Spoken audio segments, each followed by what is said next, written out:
Brownouts amo other karon no, mga like 3 a.m.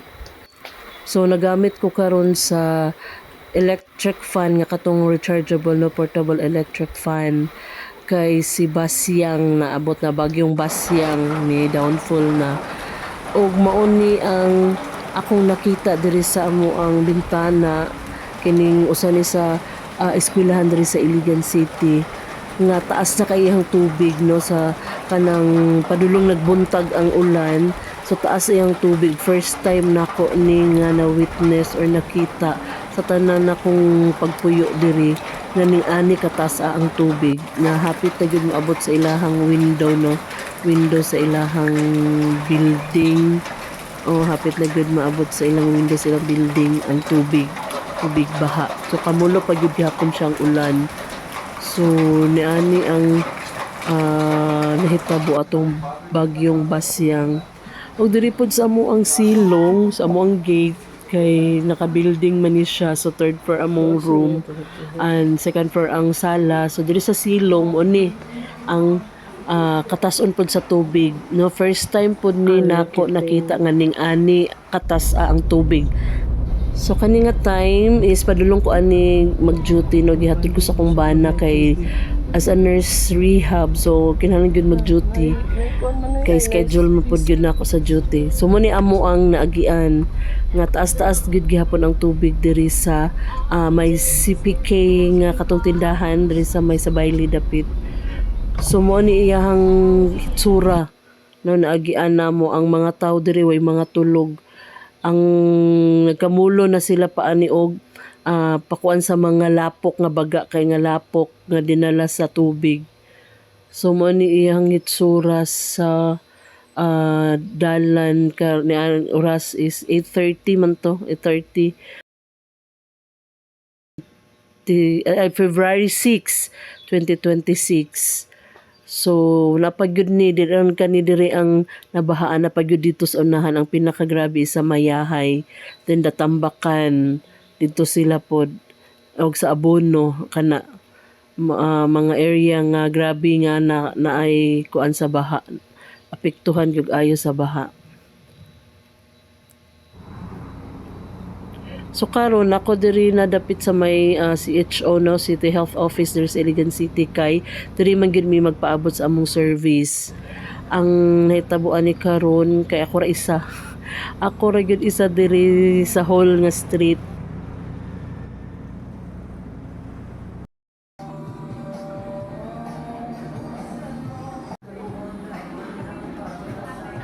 So dugay man ang service, so mi adto sa ako sa Jollibee no, nagmahaw nangapi. Di gyud na ipamahaw dito kay may rice. Nangapi lang jud ko din sa kuan lang og ng french fries. So mauna while waiting for the kanang service van namo.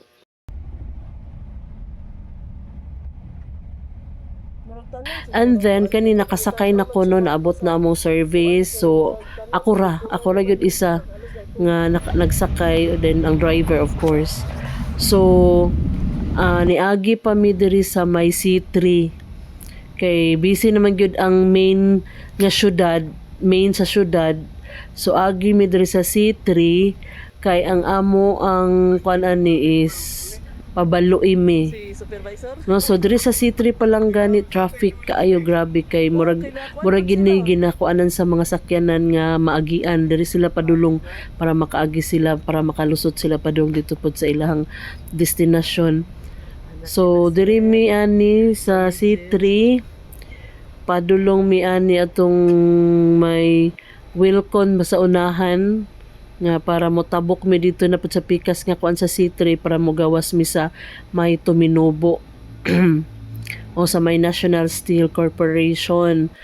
So kaning nga area is napami diri sa may Mirila. So niani gihapon ay tubig ang murag ubos-ubos ni diri dapita kay nagpundo gyud ang mga tubig diri na naagian sa mga sakyanan. So for sure ang diri dapita gyud sa may Mirila is gipangbahaan gid pud na sila no, nangasudlan gyud ilang mga balay dira sa tubig nga kaning baha. So padayon lang gyud mi No, taas-taas gyud ang tubig diri o tan-aw ang motor, kuan sa motor kan iyang ligid. So kuan pa ni siya like pila pa lang ka hours ni gikan naghunong ang gikan na ni downfall gyud si bagyong Basyang. So kakamulo bisig ang syudad ani. Grabe, puro pa mga kahoy nga mga basura no nga nangaanod uban sa tubig. Ani nga baha nga tubig. So taas-taas gyud ang naay tubig nga area diri, nabahaan diri nga area. So kami ani o nakalusot nami. So padulong nami aning may Wilcon diri. So diri dapita is naay basa nga area gihapon. Mo ni ang mga kuan sa mga sakyanan ka wait lang gyud sa turn nila nga makapadagan na kay kuan gyud ni kanang wala damha ba no nga maigo gyud ang iligan, wala damha nga ni ani ka kuan ang madangatan sa Iligan City aning bagyong Basyang.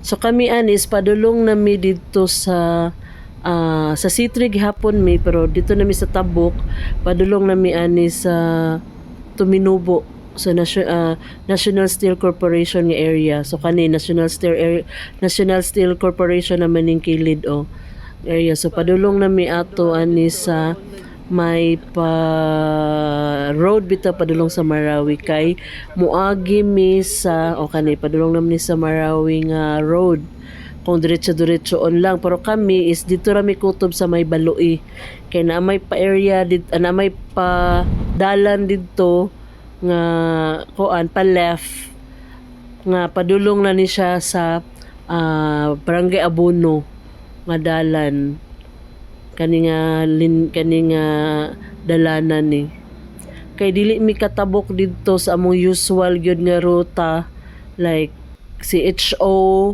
kung asa mi dito magatang sa among service dayon kung normal lang siya nga days like ato mi og Mayahay then Tipanoy then Abono na dayon then sa rehab so dili na mo na mahimo karon nga na kuanan ning bagyong Basyang kay ang steel bridge sa Panul-Iran og sa Malindawag na anod. As in the whole steel bridge is naanod gid siya no. So di siya matabukan. Even dito sa Malindawag kay either man unta to kung isa ra ang nahitabuan sa bridge, pwede ra sa Malindawag makaagi.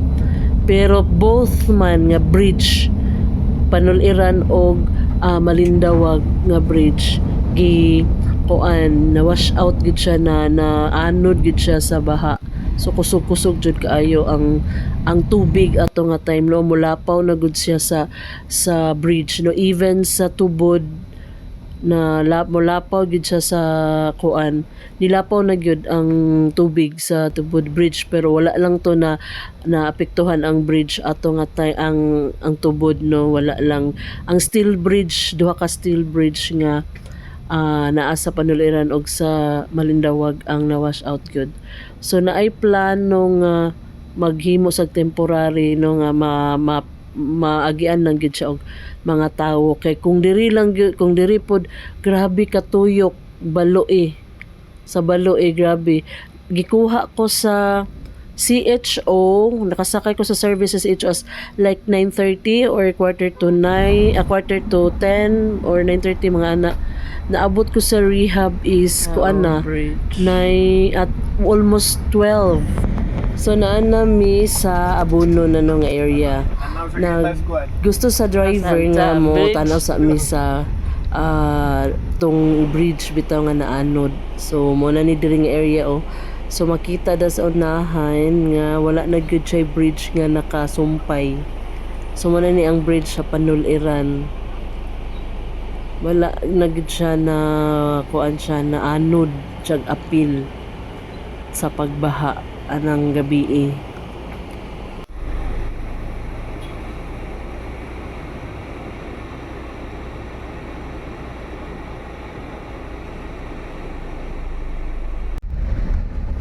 Okay, so padulong nami karon sa rehab. no center kung asa ko mag-duty. So mo ni siya nga dalan. So bye.